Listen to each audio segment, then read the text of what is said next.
Atenção! Vai começar agora uma teleaula de manutenção do curso profissionalizante. Este módulo tem um total de 35 aulas. Hoje, você vai assistir a teleaula número 19. Bons estudos!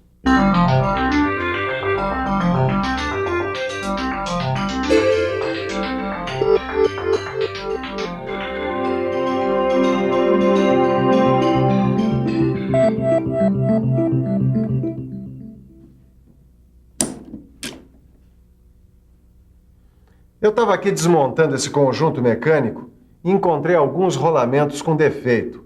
Então eu vou ter que substituir esses rolamentos defeituosos por outros, tomando cuidado para não danificar os que estão em boas condições.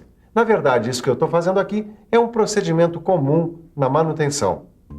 Na teleaula de hoje, você vai aprender como executar esta tarefa. Isto é, como verificar, desmontar e montar esses conjuntos mecânicos conhecidos como mancais de rolamentos. Ah, você também não sabe o que é um mancal? Então preste atenção, porque este é o assunto da nossa teleaula de hoje.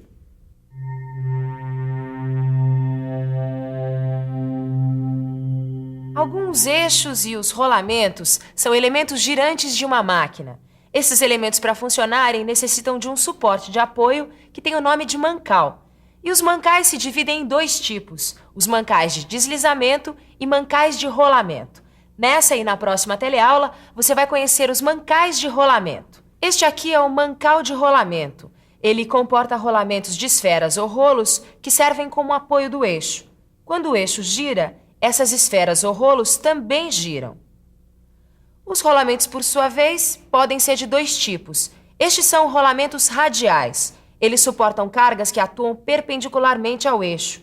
E este é um rolamento axial, projetado para suportar cargas que atuam na direção do eixo.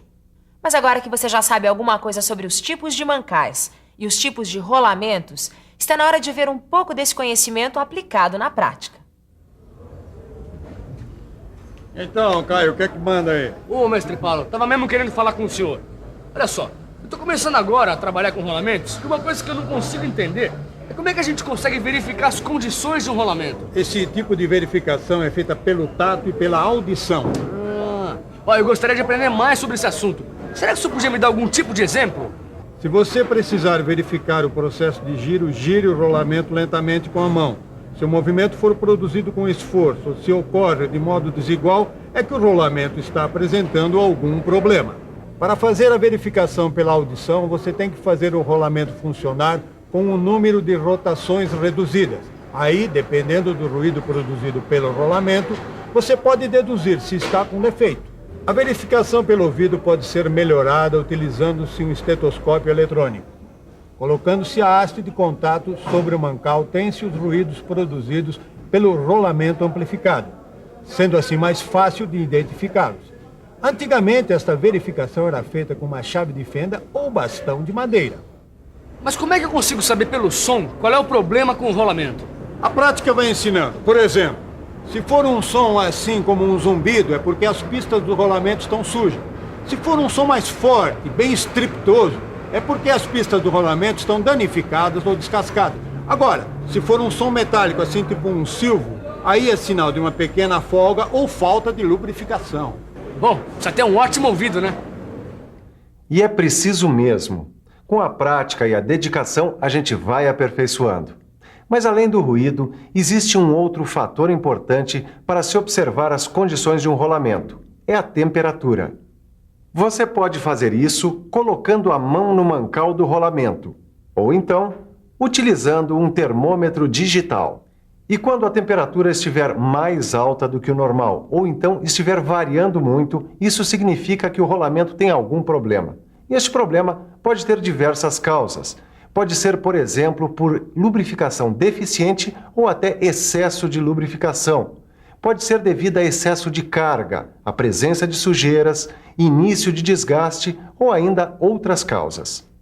Por exemplo, folga interna muito pequena, rolamento preso axialmente, calor proveniente de fonte externa. Mas é bom não esquecer que após a lubrificação de um rolamento, é normal que aconteça um aumento de temperatura durante 1 ou 2 dias. Mas existem também outros pontos que devem ser verificados, como vedações, o nível do lubrificante e se ele tem ou não muitas impurezas. Agora você já sabe o que precisa fazer para verificar as condições de um rolamento e conhecer se ele apresenta algum problema.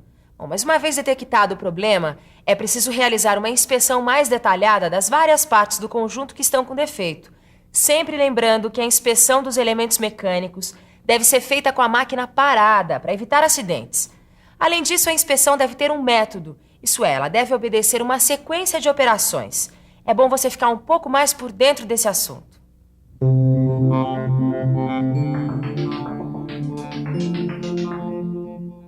Antes de tudo, é preciso limpar com cuidado as superfícies externas do conjunto a ser desmontado. É importante anotar a sequência exata da remoção das peças, que servirá de guia para a montagem posterior. Com a retirada dessas peças, será mais fácil a remoção do eixo com o rolamento. Após a retirada do eixo com o rolamento, é preciso verificar o lubrificante. Vários tipos de impurezas podem ser sentidas através do tato. E uma fina camada de lubrificante espalhada nas costas da mão permite que você realize uma inspeção visual. Outra coisa muito importante é não permitir que sujeiras e umidade penetrem no conjunto desmontado, enquanto é realizada a inspeção do rolamento. É necessário proteger o conjunto com plástico ou pano. Depois, você deve lavar o rolamento exposto. Essa lavagem deve ser feita com pincel e querosene. Lembre-se, porém, que rolamentos blindados com 2 placas de vedação ou proteção nunca deverão ser lavados. Uma vez lavado o rolamento, é preciso secá-lo com ar comprimido ou pano, mas nunca use estopa, pois os fiapos podem contaminar o rolamento. E no caso do ar comprimido, é preciso ter cuidado para que nenhum componente do rolamento entre em rotação. Tanto na operação de desmontagem quanto na de montagem de um rolamento, é necessário ter vários cuidados. Se um rolamento apresentar problemas, eu vou ter que desmontá-lo, né? Sim, mas antes de você fazer a desmontagem, o primeiro passo é marcar a posição relativa de montagem. Tá bom, e como é que eu faço isso? Uma coisa, você tem que marcar o lado do rolamento que está para cima e o lado do rolamento que está para frente. Outra coisa fundamental é escolher as ferramentas adequadas. Certo, mas digamos que eu tenho que desmontar um rolamento com interferência no eixo. Como é que eu faço? Realmente tem muitas coisas para você aprender sobre esse assunto. A desmontagem de rolamento com interferência no eixo é feita com um saca-rolamento, de modo que as garras da ferramenta fiquem apoiadas diretamente na face do anel interno. Mas se não for possível alcançar a face do anel interno, você deve colocar as garras sobre o anel externo. Só deve tomar cuidado para que o anel externo seja girado durante a desmontagem. Com isso, os esforços vão se distribuir igualmente pelas pistas. Isso evitará que os corpos rolantes marquem as mesmas. Se você não tiver um saca-rolamento, pode usar um punção de ferro ou um de metal, relativamente mole, com a ponta arredondada. O importante é que a ferramenta deve ser aplicada na face do anel interno. Outra coisa, o rolamento não deverá receber de jeito nenhum golpes diretos do martelo. Este método exige muito cuidado para não danificar o rolamento e o eixo. Com todos esses cuidados que o mestre Paulo indicou, você vai fazer uma desmontagem sem danificar o rolamento. E para montar o rolamento, você também deve ter uma série de cuidados, como escolher o método certo de montagem, observar a limpeza do rolamento e do local da montagem. É preciso selecionar as ferramentas adequadas, que deverão estar em boas condições de uso para a montagem. Depois disso, você ainda tem que tomar várias providências, remover as rebarbas e fazer a limpeza do eixo e encostos. Verificar a exatidão de forma e dimensões dos assentos do eixo. Mais uma coisa importante: se você for substituir o rolamento, só tire o rolamento novo da embalagem na hora de fazer a montagem, porque a embalagem tem um protetor antiferruginoso. Se você aplicar esses princípios direitinho, pode se considerar pronto para iniciar a montagem. Mas não esqueça que você vai fazer a montagem de rolamentos com interferência no eixo. Para fazer esse tipo de montagem, você deve seguir os seguintes passos. Primeiro, lubrifique o assento do rolamento. Depois, Posicione o rolamento sobre o eixo com o auxílio de um martelo. Mas lembre-se de que os golpes não devem ser aplicados diretamente no rolamento, e sim no tubo metálico adaptado ao anel interno. Para fazer a montagem, use as roscas internas ou externas já existentes no eixo. Se o rolamento for pequeno ou médio, deve-se usar prensas mecânicas ou hidráulicas. Mas se os rolamentos forem grandes, é preciso aquecê-los em um banho de óleo, numa temperatura entre 100 a 120 graus Celsius. Depois, coloque-os no eixo antes de esfriarem.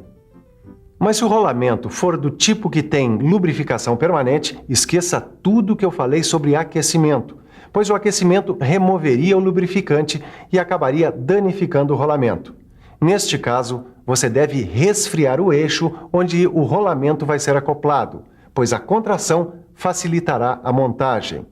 Mesmo assim, é preciso prestar atenção no tipo de aço que está sendo utilizado, pois alguns deles apresentam modificações estruturais quando são resfriados. Mas, de um modo geral, estes são os procedimentos que você deverá adotar quando for fazer uma montagem de rolamentos com interferências no eixo. Mas e se o rolamento, em vez de interferência no eixo, estiver com interferência na caixa, como numa roda, por exemplo? Nesse caso, você tem que fazer a desmontagem com o auxílio de um tubo metálico com a face plana e sem rebarba, como este aqui. Uma das extremidades do tubo é apoiada no anel externo, enquanto a extremidade livre recebe os golpes do martelo. Esses golpes devem ser distribuídos ao longo de toda a extremidade livre do tubo. Se entre os rolamentos houver algum ressalto, então use um punção ou alguma ferramenta similar, mas aplique o esforço sempre no anel externo. Não havendo condições de retirar o rolamento utilizando os métodos anteriormente citados, utiliza-se um saca-rolamentos com hastes reguláveis, aplicado no anel interno do rolamento.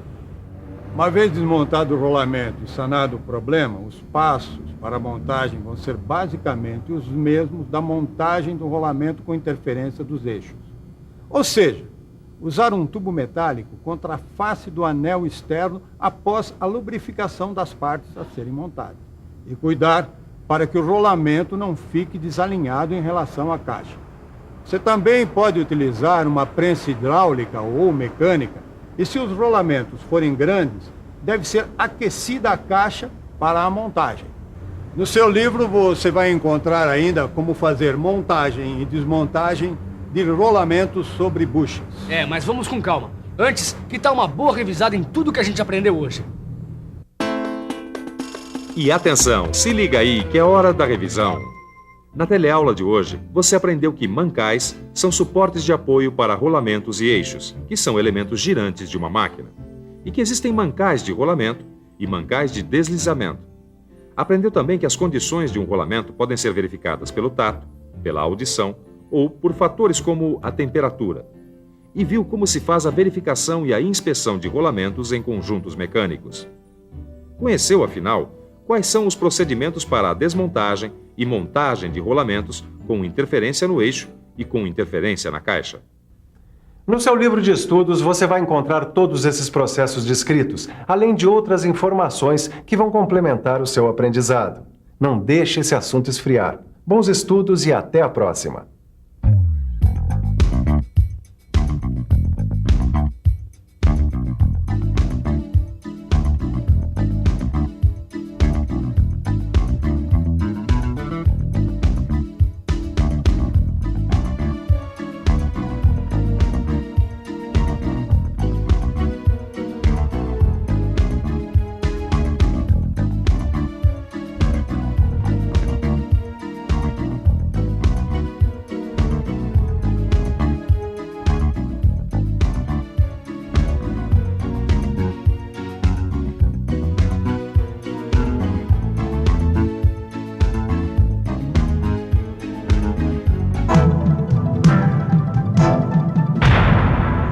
Telecurso 2000, um programa de educação do Sistema Fiesp e da Fundação Roberto Marinho.